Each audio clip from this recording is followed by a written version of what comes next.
Hello.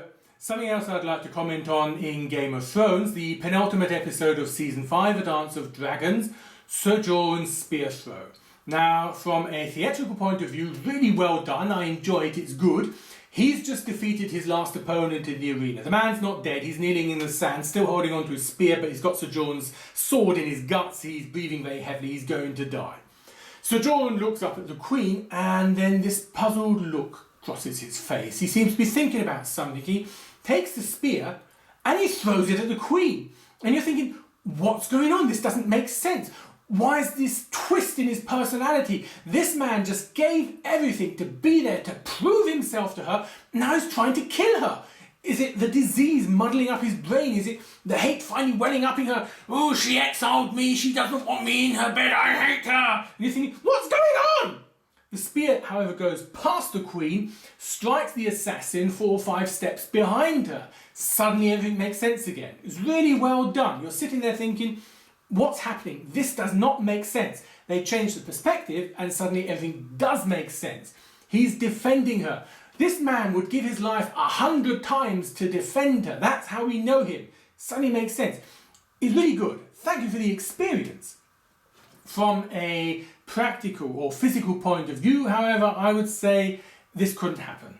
For one, Ser Jorah takes too long to react. He's standing there, there's a man putting a mask on, he's drawing a dagger. I'll take this spear, I'll throw it at him. The time he takes to react, I would say the assassin could have killed the Queen at least 2 or 3 times. But the main thing is this. While his defeated opponent is kneeling there, holding the spear, he's holding it straight, and you can see it has the same height as Ser Jorah, which I personally consider to be ideal for throwing. However, you can also see the butt end of the spear has this knob on it, which is not ideal. We saw the spear in use beforehand, we saw the shape of its blade. It is designed for close combat, it is not designed for throwing. So first of all, the actual spear he throws is not good for throwing, is what I'm saying. The second thing, even more important though, is this. Ser Jorah's a trained warrior, yes. We've only ever seen him use a longsword. We have absolutely no reason to believe that he's been touching, using, throwing spears in the last few years.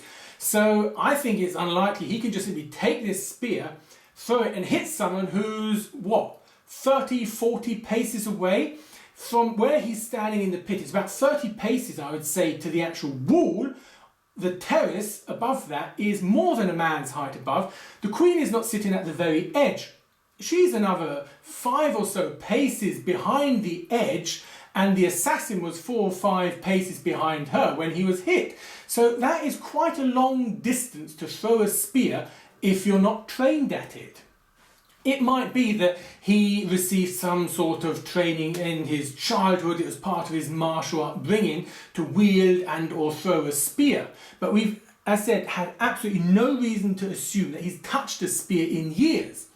And the third thing is that he's just been fighting in the pits. So you might think, oh, he's been training. That's all been exhausting work. We have no reason to assume that he's been eating very well. And before he did all that, he was an alcoholic, I think. So what I'm saying is, it's highly unlikely that with an unideal spear, the untrained and unshaped man would be able to hit the assassin with such force that it actually knocks him off his feet.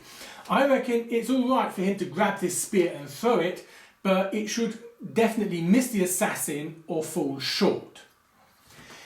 While I'm on the point of a spear, in the same episode, a bit later, they've been saved by the dragon. I think we all saw that coming somehow, didn't we? And we have a similar situation. The dragon's in the arena, blowing fire all over the place. Great, yes.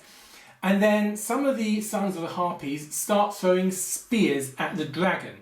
Now the good thing here is 2 spears are thrown at the same time. One of them actually misses. Right, now we're talking about a dragon which is really big, and we can see the sons of the Harpy are only standing about 10-15 paces away, so they're relatively close and they've got a big target. However, what are these spears? Those are the spears dropped by the dead Unsullied. The sons of the Harpies didn't bring any spears with them. these spears are much longer than the people, these untrained civilians who are throwing these spears. So what I'm saying, first of all, even though the dragon is big and close, I don't really think it should be an easy task for these people to hit the dragon in such a way that the spear actually goes in. We see the dragon hit by at least 2 spears, and in both cases it goes in. You've got to have a lot of force behind the spear, and I'm saying untrained civilians would not actually be able to throw these cumbersome spears with such force that it would go in. And the next point is, it's a dragon. Dragons have scale. I mean, come on, you can't just simply throw a spear at a dragon, it sticks in it. I've not actually got to touch that specific dragon, but when Daenerys climbs on the back, we can see the scales, not talking about those spiky things down the ridge, but the scales look very much like the scales of, shall we say, a crocodile. I don't know if you've personally had any experience with crocodiles, but next time you see one, take a kitchen knife for instance, right? Nice sharp piece of metal, go up and stab down directly on the scale of the crocodile. There are 3 things that can happen. Possibility number 1, which I hope doesn't happen, if you've got a really poor blade, it might actually break. This is the most dangerous thing that can happen because when going down, pieces of metal can actually stick into you, hurting you. So I hope that doesn't happen. Possibility number 2, which I consider to be not so likely, is you stab down, you've got to stab down straight, your knife actually goes into the scale, and I would say it should go in less than, should we say, a centimetre. You can't bring up enough force to stab a knife right into the scale of a crocodile. The most likely thing that will happen, however, is that you stab down, and even if you're stabbing down exactly 90 degrees, you're going to glide off in some direction. You'll scratch the scale. Whatever happens, please don't get bitten by the crocodile. I'm not going to take any responsibility if you're stupid enough to be creative. I'm just saying, if you've got the opportunity, you can try this and you'll find you're not going to be able to hammer this knife right into it's not a dragon, the crocodile. So why can it be that these untrained civilians throw spears that are definitely not ideal for throwing, they're too long, at this dragon, and it goes in? It's a dragon!